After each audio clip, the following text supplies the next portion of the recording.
एक बड़ा मजे का कॉन्सेप्ट यहां पे डिस्कस होता है which is called sampling distribution of the mean. ये एक ऐसी डिस्ट्रीब्यूशन है जो कि मीन की बनाई गई है।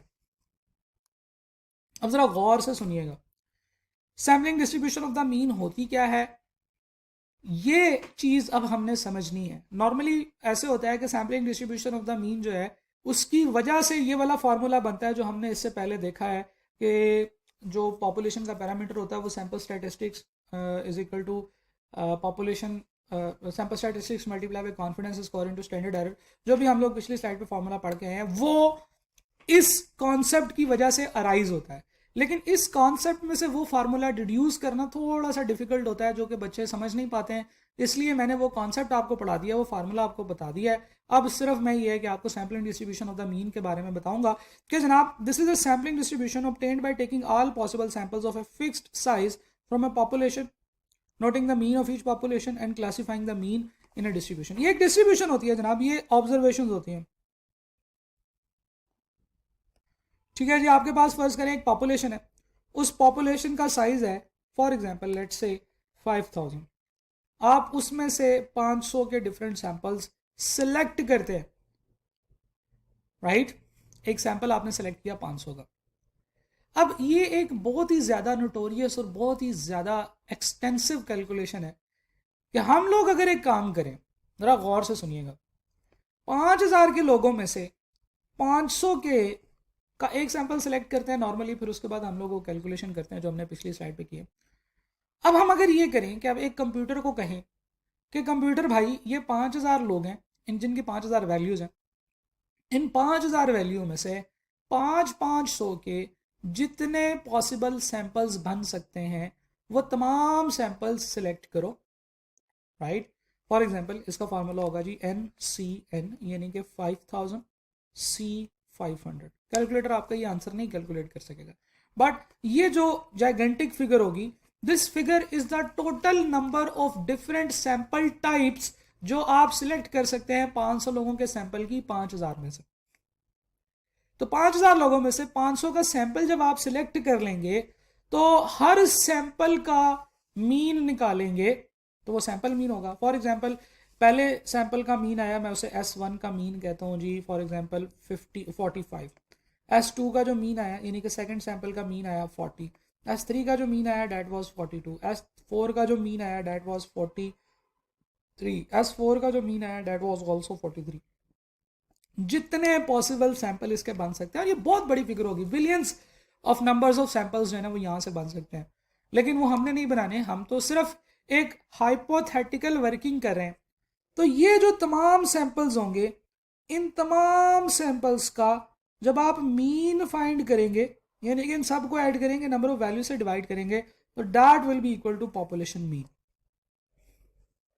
और ये चीज हम कैलकुलेट नहीं करेंगे, लेकिन ये थ्योरेटिकली प्रूव्ड है कि जनाब जब भी हम लोग तमाम पॉसिबल सैंपल्स का मीन निकालते हैं और उन मीन्स का दोबारा मीन निकालते हैं तो हमारा पॉपुलेशन के मीन के इक्वल होता है, राइट? सिमिलरली अगर हम इनकी स्टैंडर्ड डेविएशन निकालें और स्टैंडर्ड डेविएशन को डिवाइड कर दें नंबर ऑफ n के साथ यानी कि स्क्वायर रूट ऑफ 50 के साथ, हर सैंपल की स्टैंडर्ड डेविएशन, इसे हम कह सकते हैं standard deviation of sampling distribution of mean, या आप इसे ऐसे भी कह सकते हैं कि जब आप ये फाइंड आउट करेंगे तो आपके पास पॉपुलेशन का मीन आ जाएगा, राइट? तो ये दो प्रॉपर्टीज हैं जो आपने ज़हन में रखनी है कि जनाब sampling distribution of the mean एक ऐसी फजूल सी लेंथी कैलकुलेशन है जिसमें हम लोग एक सैंपल को सेलेक्ट करने की बजाय जितने नंबर ऑफ आइटम्स हम लोगों ने सैंपल में सेलेक्ट किए हैं उसके जितने पॉसिबल कॉम्बिनेशंस हो सकते हैं उन तमाम पॉसिबल कॉम्बिनेशंस की जो आपने तमाम पॉसिबल कॉम्बिनेशंस का जब मीन फाइंड आउट करेंगे तो वो पॉपुलेशन के मीन के इक्वल होगा, और उन तमाम का स्टैंडर्ड डेविएशन फाइंड आउट करके स्क्वायर रूट ऑफ n यानी कि नंबर ऑफ वैल्यूज से डिवाइड करेंगे तो आपके पास सेम आंसर जो पॉपुलेशन की स्टैंडर्ड डेविएशन के इक्वल आ जाएगा, राइट? अच्छा, अब यहाँ पे ये चीज़ समझना ज़रूरी है कि जब आप किसी भी चीज़ के मीन की डिस्ट्रीब्यूशन बनाते हैं वो हमेशा एक नॉर्मल डिस्ट्रीब्यूशन होती है और वो सिमेट्रिकल अबाउट द मीन होती है। चाहे ये डाटा जिसके ये जो आप 5000 लोगों का डाटा बना रहे हैं, ये डाटा इन इटसेल्फ एक नॉर्मल डिस्ट्रीब्यूशन ना हो, चाहे ये पॉजिटिवली सिक्योर डिस्ट्रीब्यूशन हो या नेगेटिवली सिक्योर डिस्ट्रीब्यूशन हो, लेकिन sampling distribution of the mean is always symmetrical about the mean या नॉर्मल डिस्ट्रीब्यूशन। इसमें मीन, मीडियन और मॉड ये तीनों सेम होंगे, एग्जैक्टली सेम होंगे। ठीक है जी, मीन, मीडियन और मॉड, राइट।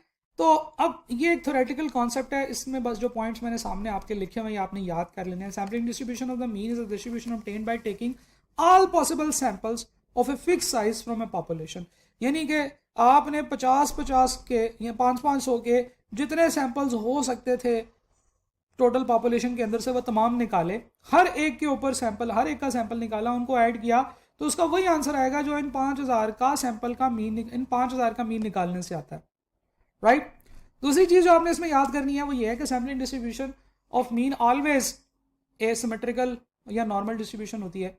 तीसरी चीज जो आपने याद करनी है वो ये कि इसकी जो स्टैंडर्ड डेविएशन होती है उसको स्टैंडर्ड एरर भी कहते हैं।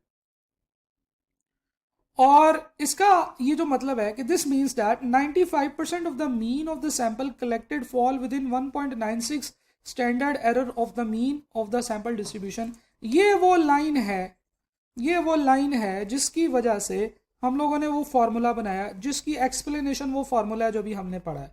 और वो क्या है कि जी population parameter is equal to sample statistics plus minus confidence score into standard error. नहीं समझ आ रही, इसको ऐसे ही याद कर लें, कोई मसला नहीं। स्टैंडर्ड एरर कैसे कैलकुलेट करेंगे? Standard error standard deviation of sample adjusted divided by sample size होता है, और इसके ये दो फॉर्मूलाज है, ये एफपीसी का फॉर्मूला, ये आप लोगों ने याद कर लेने हैं। देयर इज नथिंग मोर कि जो आपको एक्सप्लेन किया जा सके, क्योंकि ऑलरेडी आप लोग जो है ना वो इसमें काफ़ी स्ट्रगल कर रहे हैं। तो बस ये जो नोट्स वगैरह मैंने दिए हैं, जो इसके क्वेश्चंस वगैरह दिए हैं, वो आप कर लें, तो then you will be able to do this answer.